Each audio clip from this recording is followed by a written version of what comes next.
A very sweet good morning all of you. How are you? I hope you all are fine. Students, in our yesterday's class we start our defect part और हमने स्टोकियोमेट्रिक defect cover किया। तो स्टोकियोमेट्रिक defect क्या थे? जिनमें chemical composition क्या रहती है, रिमेन्स सेम, और वो दो टाइप के थे, शॉर्ट के डिफेक्ट एंड फ्रैंकल डिफेक्ट। और मैंने याद रखने का तरीका होता था, शॉर्ट की मतलब शॉर्ट मारोगे तो इक्वल नंबर ऑफ कैटायन और anion missing from their lattice site, ठीक है। और फ्रैंक लोग अपनी जगह छोड़कर नहीं जाते, मींस उसी कंपनी में उसी क्रिस्टल में रहेंगे, बस अपनी पोजीशन चेंज करेंगे, वो लैटिस पॉइंट से कहां जाएंगे, आपके इंटरस्टिशियल साइड पे। और उसके कॉन्सिक्वेंसेस तो उसी के डायग्राम के अकॉर्डिंग बहुत इजी थे, वो आप कर सकते हो, ठीक है। तो आज हम डिस्कस करते हैं अपना नॉन स्टोकियोमेट्रिक डिफेक्ट। नॉन स्टोकियोमेट्रिक डिफेक्ट में क्या होता है कि जो रेशियो है पॉजिटिव और नेगेटिव आयंस का किसी भी कंपाउंड में वो डिफर कर जाता है, जो हम इंडिकेट करते हैं उसका केमिकल फॉर्मूले से। मींस जैसे हम आयरन ऑक्साइड को FeO लिखते हैं, यहाँ पे 1 है, बट ये कंपोजिशन क्या हो गई, चेंज हो गई। जैसे ये 0.95 हो गई और ये 1 हो गया, और यहाँ पे क्या हो गया, होना चाहिए था 1 लेकिन ये हो गया 1.97 और ये क्या रहा 1, ठीक है। ये ज्यादा भी हो सकते हैं और कम भी हो सकते हैं। यहाँ पे देखोगे तो 1 होना चाहिए था, 1 से कम है, यहाँ 1 होना चाहिए था लेकिन ये 1 से ज्यादा है। वो डिपेंड करेगा कौन से टाइप का डिफेक्ट है। तो जनरली आपके ये दो टाइप के डिफेक्ट होते हैं, एक metal excess defect, metal excess defect, और एक मेटल डेफिशिएंट। तो आपको देखो इस फॉर्मूले में तो नजर आ रहा है, मेटल मतलब पॉजिटिव चार्ज, पॉजिटिव नेगेटिव से क्या है ज्यादा, मतलब ये कौन सा है, मेटल एक्सेस है। इसमें क्या है, ये कम हो गया, मींस मेटल डेफिशिएंट है, ऑब्वियस सी बात है। तो हम 1 बाय 1, अब देखो मेटल एक्सेस में दो टाइप के होते हैं और ये भी दो टाइप के। भाई मेटल एक्सेस होने का मतलब क्या है, क्या तो पॉजिटिव चार्ज ज्यादा हो जाए या नेगेटिव चार्ज कम हो जाए। भाई किसी क्रिस्टल में पॉजिटिव नेगेटिव बराबर है, हमें पॉजिटिव को ज्यादा करना है, तो क्या हम उसमें क्या करें, पॉजिटिव चार्ज और डाल दें तो भी मेटल ज्यादा होने, या फिर हम नेगेटिव चार्ज को क्या कर दें, कम कर दे, तो आपका पॉजिटिव चार्ज ऑटोमेटिकली बड़ा हो जाएगा। तो ये आपके दो टाइप के हुए, ठीक है, metal excess due to extra cation और due to the missing of anion. Metal deficient है, मेटल की कमी बता रहा है, मतलब आप नेगेटिव चार्ज क्या तो बाहर से डाल दो या फिर पॉजिटिव चार्ज को कम कर दो, दोनों ही कंडीशन में क्या हो रहा है, मेटल डेफिशिएंट हो रहा है। तो हम 1 बाय 1 करके ये 4 टाइप्स डिस्कस करेंगे। पहले आप ये कॉपी करो। स्टूडेंट्स देखो, मेटल एक्सेस डिफेक्ट में मैं टाइप 1 डिस्कस कर रही हूँ कि मेटल एक्सेस तो है बट किसकी वजह से है, एक्स्ट्रा कैटायन की वजह से है, ठीक है। तो हमारा टाइप नंबर 1 है metal excess defect due to the presence of extra cation. इतनी बात समझ में आई। तो देखो थोड़ा थियोरेटिकल टॉपिक है, इसीलिए मैंने कुछ पॉइंट्स लिख दिए हैं, समझाओ, पहले समझाने का काम मेरा है। तो देखो समझो कैसे समझना है। भाई आपके पास एग्जाम्पल है, मैं एग्जाम्पल ले रही हूँ जिंक ऑक्साइड, ठीक है। ये मैंने क्रिस्टल लैटिस बनाई है जिंक ऑक्साइड की। तो सबसे पहले भाई ये एक्स्ट्रा कैटायन है, तो देखो ये एक्स्ट्रा कैटायन कौन सी पोजीशन ऑक्यूपाई करेगा, भाई इनकी जगह में तो आ नहीं सकता है, लैटिस पॉइंट में तो ऑलरेडी है। आपके पास क्या है, इंटरस्टिशियल साइट खाली है, मींस जो भी एक्स्ट्रा कैटायन आएगा वो आपकी इंटरस्टिशियल साइट में आएगा। इतनी बात समझ में आई। और अगर एक्स्ट्रा कैटायन आया है तो भाई मेंटेन करने के लिए कोई ना कोई नेगेटिव चार्ज भी तो आएगा, इलेक्ट्रिकल न्यूट्रलिटी तो क्या होनी है, सेम होनी है। तो वो जो इलेक्ट्रिकल न्यूट्रलिटी है, जो एक्स्ट्रा पॉजिटिव चार्ज आया वो बैलेंस होगा किससे, इलेक्ट्रॉन से। अब देखो वो इलेक्ट्रॉन कहां से आएंगे, भाई ये जिंक ऑक्साइड की लैटिस थी, ठीक है। अब सारे जिंक ऑक्साइड एक आधा तो होगा नहीं, बहुत सारे हैं। तो देखो ये जो जिंक ऑक्साइड था ये किस में कन्वर्ट हुआ, जिंक 2 पॉजिटिव में कन्वर्ट हुआ, प्लस में O2 नेगेटिव में हुआ। ये जिंक पॉजिटिव सपोज करो इस लैटिस जगह में आ गया, तो एक्स्ट्रा कैटायन हो गए। काउंट करो भाई, जितने पॉजिटिव और नेगेटिव चार्जेस थे वो तो लैटिस साइड पे थे, बट इंटरस्टिशियल साइड में क्या आ गया, एक एक्स्ट्रा पॉजिटिव चार्ज आ गया, ठीक है। अब ये जो ऑक्साइड है O2 नेगेटिव है, भाई दो नेगेटिव चार्ज है, तो ये ऑक्सीजन किस में कन्वर्ट हो जाएगा, O2 में, और यहाँ से क्या कर देगा, मिस 2 इलेक्ट्रॉन लिबरेट कर देगा, ये O में कन्वर्ट हो गया, यहाँ से 2 इलेक्ट्रॉन निकाल दिए, और फिर आपस में 2 O कंबाइन करके O2 गैस बन के निकल गई। तो यहाँ से ऑक्सीजन तो गायब हो गया। बट इलेक्ट्रॉन तो बच गए, वो इलेक्ट्रॉन क्या करेंगे, इन खाली जगह में आ जाएंगे। तो देखो जितने पॉजिटिव चार्ज थे उतने ही क्या आ गए, आपके इलेक्ट्रॉन आ गए, 2 नेगेटिव चार्ज आ गए। तो आप बोल सकते हो कि इलेक्ट्रिकल न्यूट्रलिटी अभी भी क्या है, सेम है। ठीक है, तो ये इलेक्ट्रॉन कहां से आए हैं, ऑक्साइड से आए, ऑक्साइड ऑक्सीजन में कन्वर्ट हुआ, 2 इलेक्ट्रॉन लिबरेट करे। इतनी बातें समझ में आई।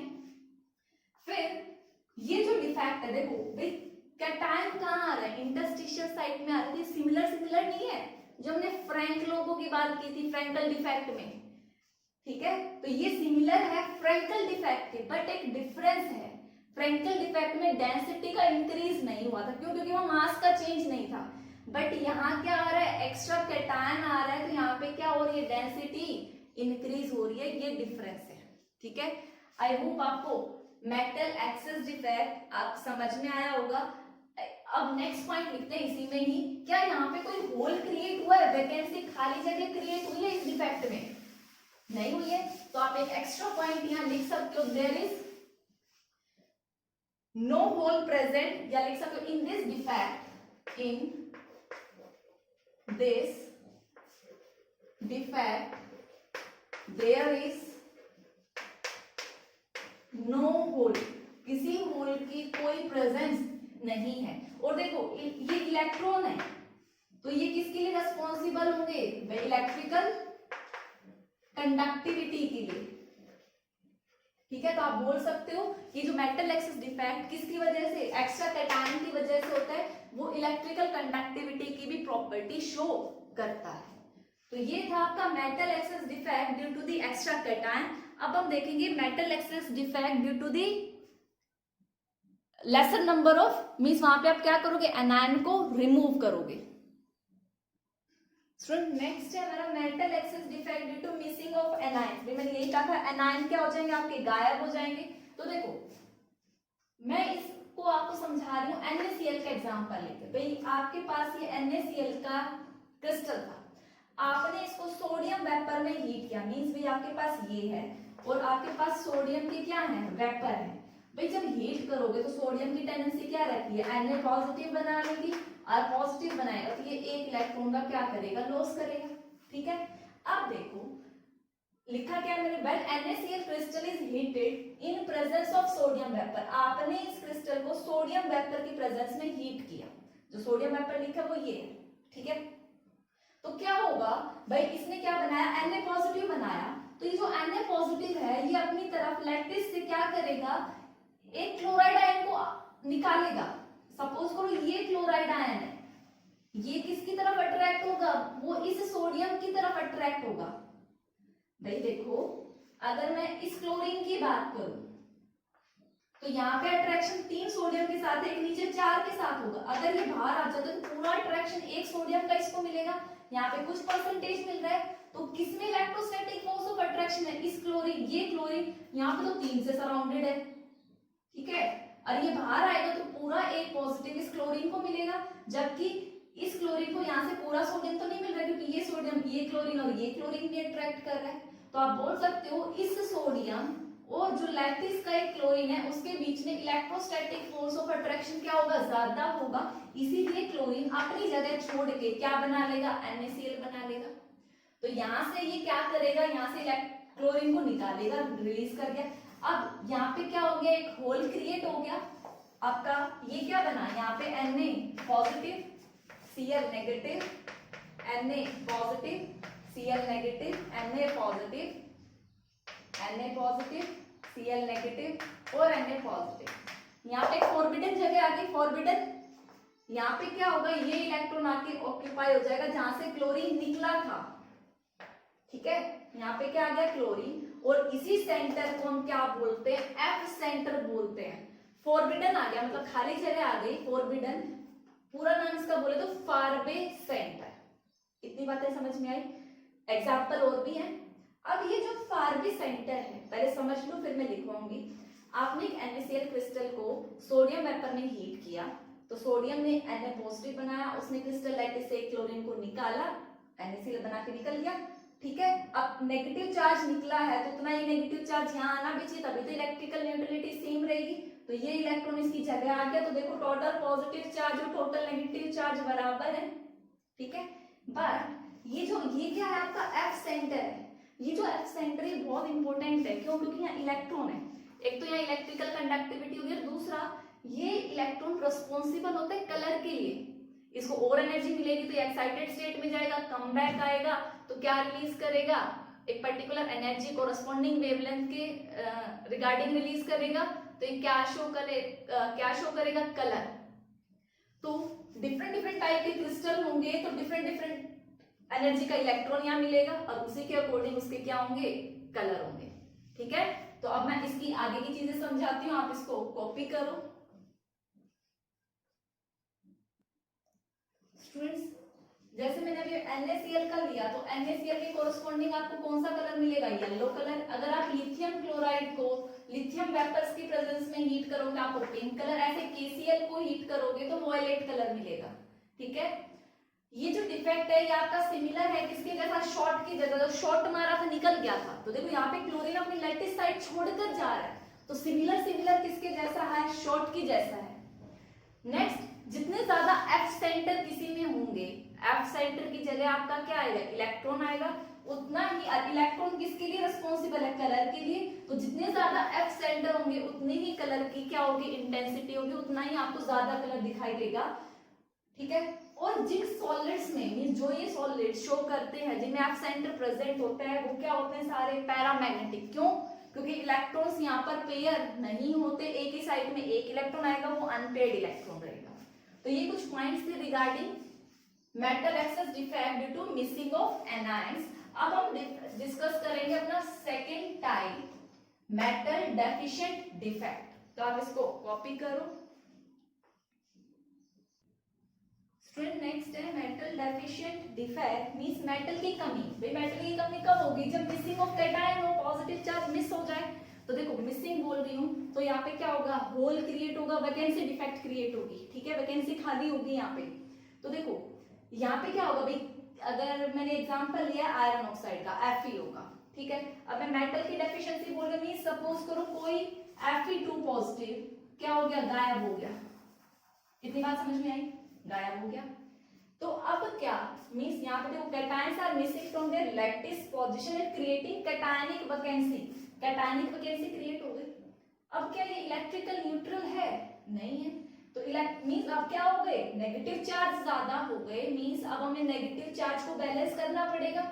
अब हम पॉजिटिव चार्ज कहां से लाएं, तो देखो क्या होगा, इसी लैटिस में जो और आयरन प्रेजेंट है वो क्या कर लेंगे, अपना ऑक्सीडेशन स्टेट इंक्रीज कर लेंगे। सपोज करो ये Fe2 पॉजिटिव किस में कन्वर्ट हो जाएगा, Fe3 पॉजिटिव। भाई कैटायन की तो कमी है, बट एक Fe2 पॉजिटिव किस में कन्वर्ट हो गया, Fe3 पॉजिटिव में कन्वर्ट हो गया, और उसने चार्ज को क्या कर दिया, बैलेंस कर दिया। अब जरा ये बताओ, एक Fe2 पॉजिटिव गायब हुआ था तो दो नेगेटिव चार्ज बढ़े थे, तो एक Fe2 पॉजिटिव किस में कन्वर्ट हो गया, एक Fe3 में, एक ही चार्ज बढ़ा।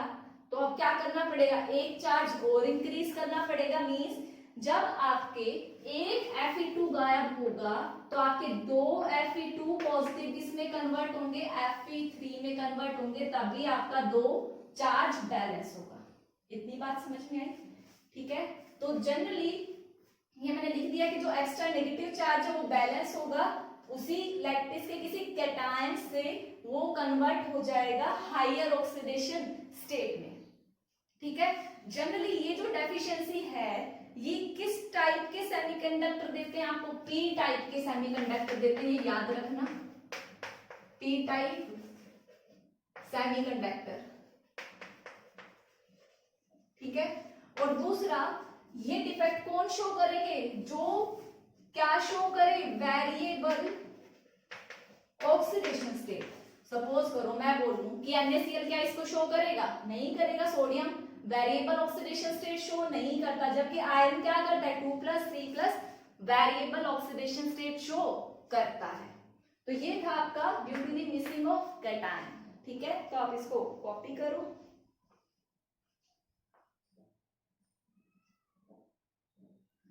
स्टूडेंट्स नेक्स्ट है due to the presence of extra anion, ठीक है, मींस आप मेटल की कमी कर रहे हो क्या करके, एनायन को बढ़ा के, ठीक है, मींस एक्स्ट्रा एनायन क्या करेगा, खाली जगह तो है नहीं, क्या करेगा, लैटिस इंटरस्टिशियल साइट में आके ऑक्यूपाई करेगा।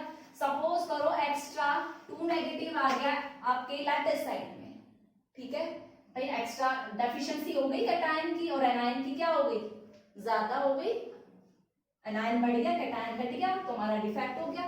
बट यहाँ पर क्या हुआ, इलेक्ट्रिकल न्यूट्रलिटी मेंटेन नहीं हुई, नेगेटिव चार्ज ज्यादा हो गए, तो हमें क्या करना पड़ेगा, पॉजिटिव चार्ज को बढ़ाना पड़ेगा। अब पॉजिटिव चार्ज के लिए हम मेटल को तो ला नहीं सकते, तो क्या होगा, जो ऑलरेडी मेटल इसमें प्रेजेंट है, जैसे वेनेडियम ऑक्साइड का मैंने एग्जांपल लिया कि यहाँ वेनेडियम ऑक्साइड कौन सी ऑक्सीडेशन स्टेट में है, +4 में, तो 2 नेगेटिव चार्ज आ रहे, सपोज करो ये वेनेडियम ऑक्साइड किस में कन्वर्ट हो गया, 5+ में, एक और वेनेडियम ऑक्साइड किस में कन्वर्ट हो गया, 5+ में, तो 2+ चार्ज बढ़ गए, वो 2+ किससे बैलेंस हो गई, इस 2 नेगेटिव से, और नेगेटिव और किसकी एक्सेस हो गई, नेगेटिव की, एनायन की।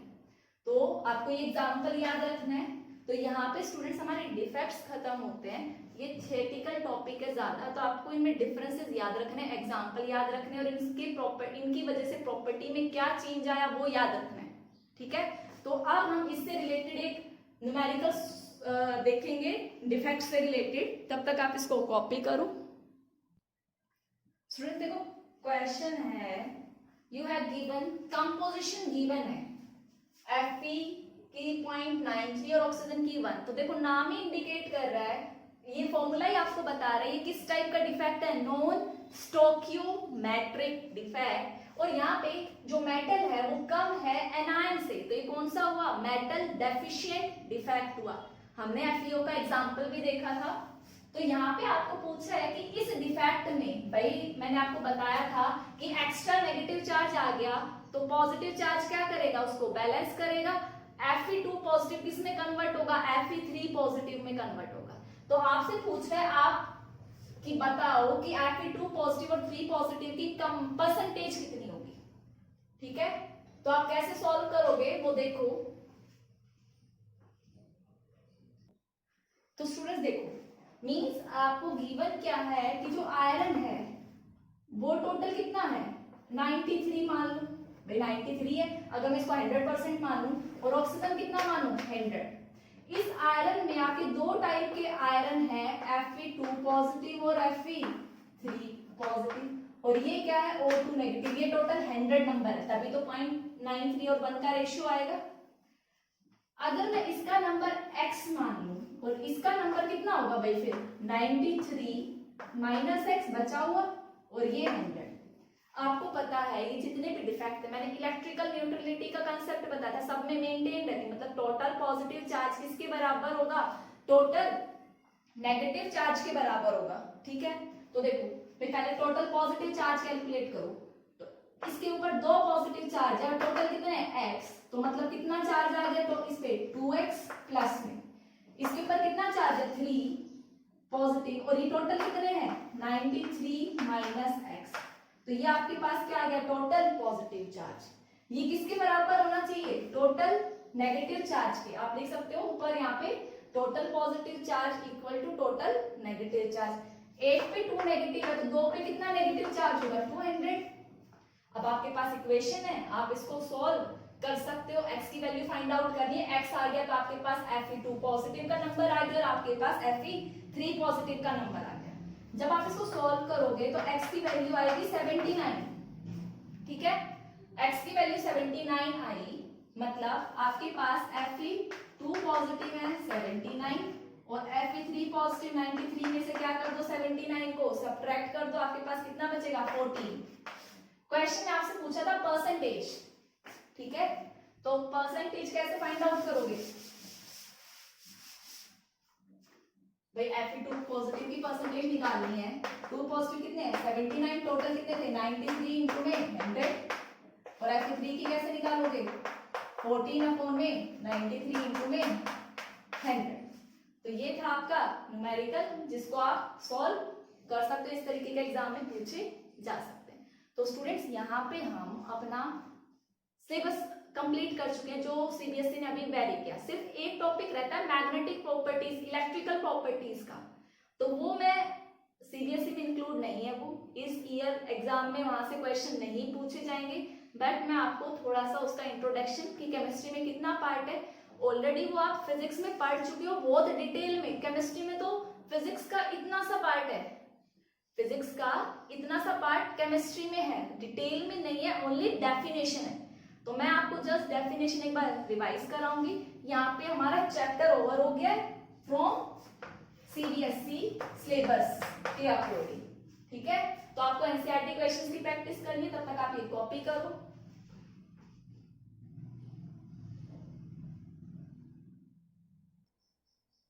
स्टूडेंट्स, अब हम कर रहे हैं इलेक्ट्रिकल प्रॉपर्टी डिस्कस, जो डिलीट हो गई थी इस ईयर।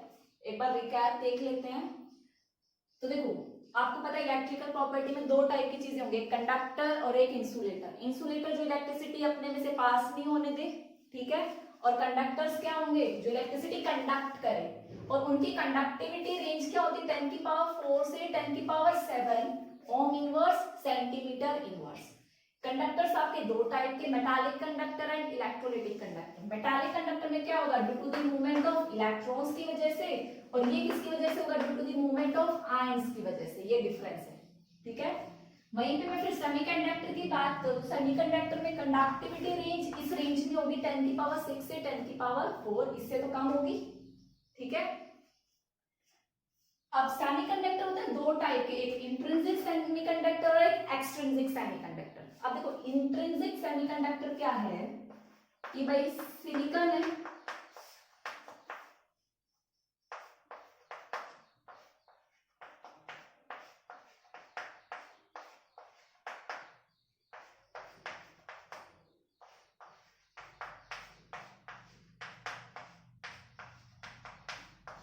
ये सिलिकॉन है।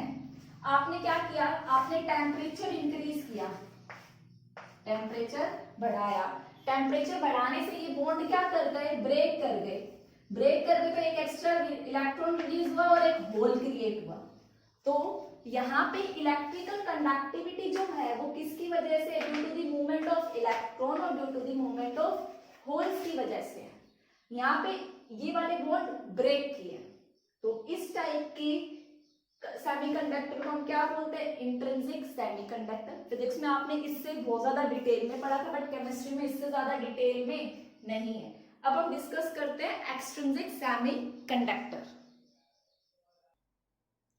स्टूडेंट्स, एक्सट्रिंसिक सेमीकंडक्टर, एक्सट्रिंसिक का मतलब क्या होता है, बाहर से कुछ करना, कि हम बाहर से कुछ ऐसा करें कि वो इलेक्ट्रिकल प्रॉपर्टी शो करे, ठीक है। तो ये दो टाइप के होते हैं, N type and P type. देखो, एन टाइप में याद रखो नेगेटिव चार्ज, नेगेटिव चार्ज आएगा मतलब एक्स्ट्रा इलेक्ट्रॉन्स की वजह से, मींस यहाँ पे इलेक्ट्रिकल कंडक्टिविटी होगी किसकी वजह से, due to the movement of electrons की वजह से।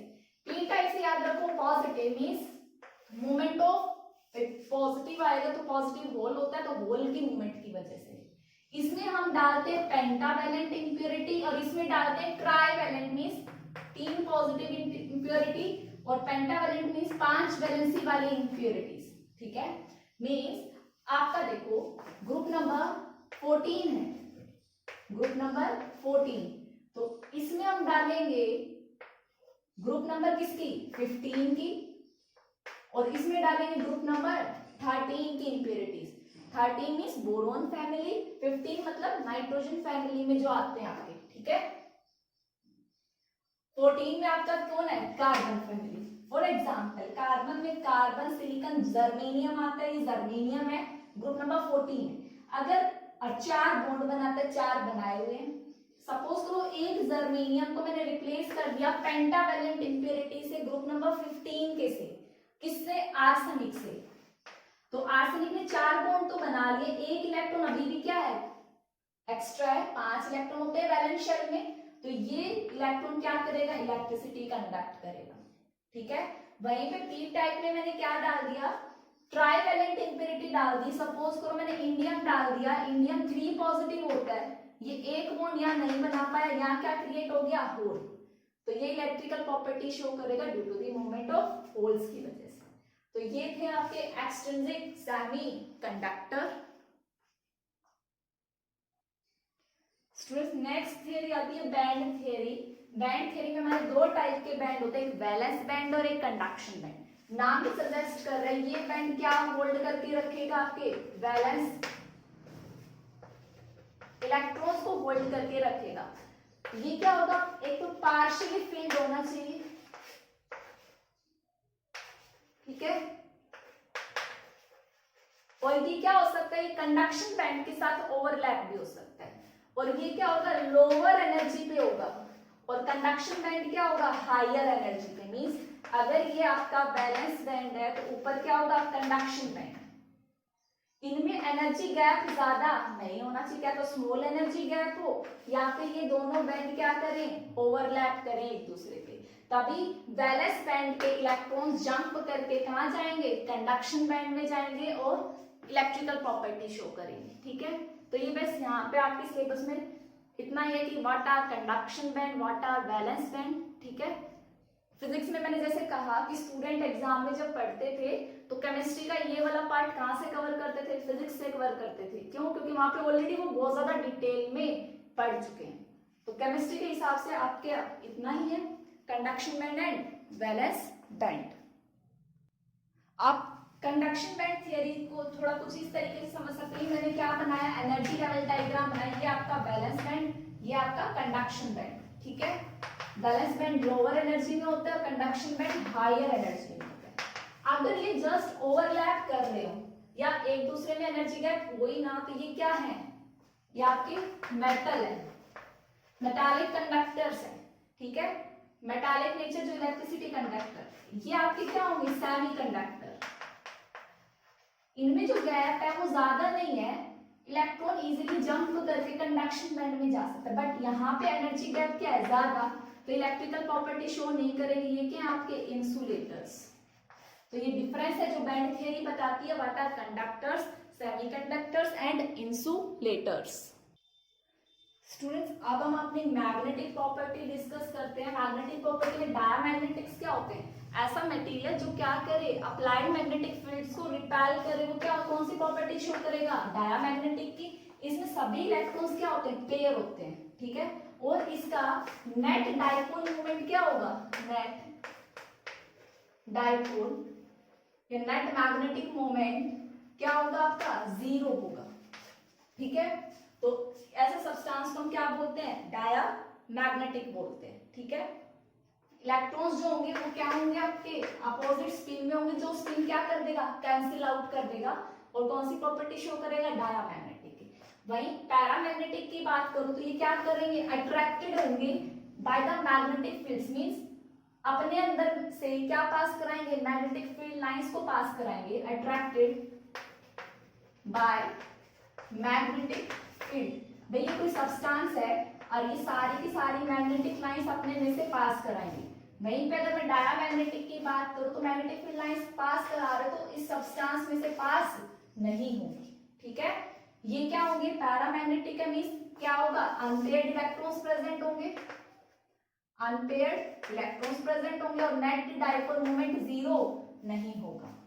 तो ये थे आपके paramagnetic and diamagnetic. Next discuss करते हैं फेरोमैग्नेटिक क्या होता है। देखो फेरोमैग्नेटिक भी क्या है, स्ट्रॉन्गली अट्रैक्ट होता है मैग्नेटिक फील्ड से, और ये परमानेंट मैग्नेट की तरह बिहेव करता है। आपने एक बार मैग्नेटिक फील्ड लाइंस पास करा दी तो ये परमानेंट मैग्नेटाइज्ड हो गया। क्यों हो गया, इसके पीछे रीजन क्या है वो देखो। भाई आपके मेटल्स के ग्रुप बना के रखते हैं, ठीक है, जिनको हम क्या बोलते हैं, डोमेन्स। ठीक है, मेटल जो आयन है दिस वो क्या होते हैं, ग्रुप्ड होते हैं into small regions called domain. ये जो मैं एरो बना रही हूं ये क्या है, डोमेन है।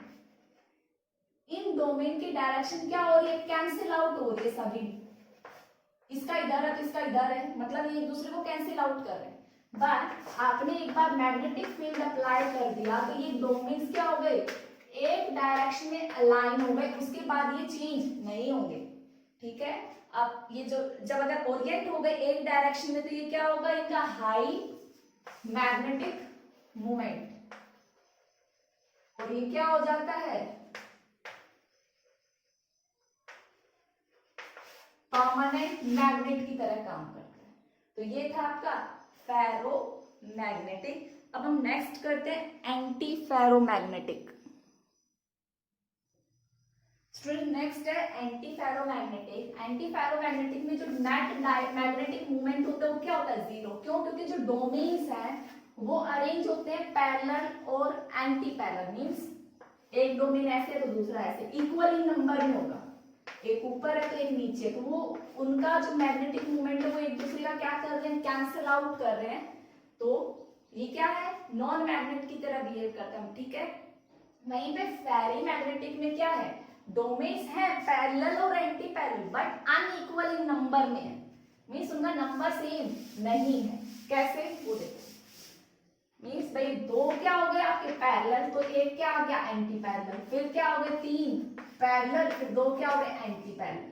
अगर आप चेक करोगे तो जो पैरेलल है ऊपर की डायरेक्शन और नीचे की डायरेक्शन इक्वल नहीं है, मतलब ये क्या शो करेंगे, ये इनका कुछ ना कुछ नेट डाइपोल मूवमेंट होगा। भाई देखो, इसने इसका कैंसिल आउट कर दिया, इसने इसका कर दिया, ठीक है। फिर ऐसे सपोज करो इसने इसका कर दिया, इसने इसका कर दिया, लेकिन फिर भी क्या रह गया, एंड में नेट डाइपोल मूवमेंट रह गया, कंप्लीट कैंसिल आउट नहीं हो पाया। तो ऐसे क्या होता है फेरी मैग्नेटिक। ये जब तक आप मैग्नेटिक फील्ड अप्लाई करेंगे, जब तक कैसे बिहेव करेंगे, मैग्नेट की तरह। अगर आपने मैग्नेटिक फील्ड स्टॉप कर दिया तो ये किसकी तरह बिहेव करेंगे, नॉन मैग्नेटिक की तरह। एग्जाम्पल आप देख सकते हो इसका Fe2O3। जबकि फेरो क्या था, परमानेंट मैग्नेट था, एक बार मैग्नेटिक फील्ड लाइंस पास कराई उसके बाद कराने की जरूरत नहीं है, वो मैग्नेटाइज हो गया, ठीक है। तो ये थी आपकी मैग्नेटिक प्रॉपर्टीज।